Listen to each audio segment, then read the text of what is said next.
بسم اللہ الرحمن الرحیم.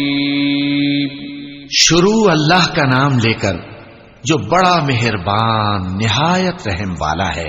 اقرأ باسم ربك الذي خلق خلق الإنسان من علق اقرأ وربك الأكرم الذي علم بالقلم علم الإنسان ما لم يعلم كلا إن الإنسان ليطغى أن رآه استغنى إن إلى ربك الرجعى.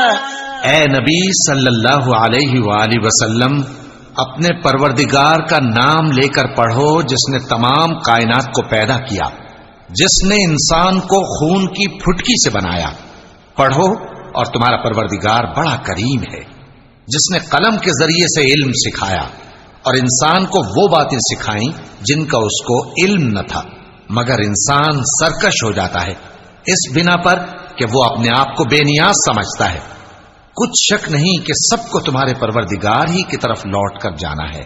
أرأيت الذي ينهى عبدا إذا صلى أرأيت إن كان على الهدى أو أمر بالتقوى أرأيت إن كذب وتولى ألم يعلم بأن الله يرى كلا لئن لم ينته لنسفعا بالناصية ناصية كاذبة خاطئة فليدع ناديه سندع الزبانية كلا لا تطعه واسجد واقترب. کیا تم نے اس شخص کو دیکھا جو منع کرتا ہے، یعنی ایک بندے کو جب وہ نماز پڑھنے لگتا ہے؟ بھلا دیکھو تو اگر یہ راہ راست پر ہو یا پرہیزگاری کا حکم کرے تو منع کرنا کیسا؟ تو اس کا انجام کیا ہوگا؟ ذرا دیکھو تو اگر اس نے دین حق کو جھٹلایا اور اس سے منہ موڑا، کیا اس کو معلوم نہیں کہ اللہ دیکھ رہا ہے؟ دیکھو اگر وہ باز نہ آئے گا تو ہم اس کی پیشانی کے بال پکڑ کر گھسیٹیں گے، یعنی اس جھوٹے خطا کار کی پیشانی کے بال.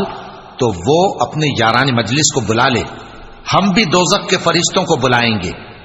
دیکھو اس کا کہا نہ ماننا اور سجدہ کرنا اور اللہ کا قرب حاصل کرتے رہنا.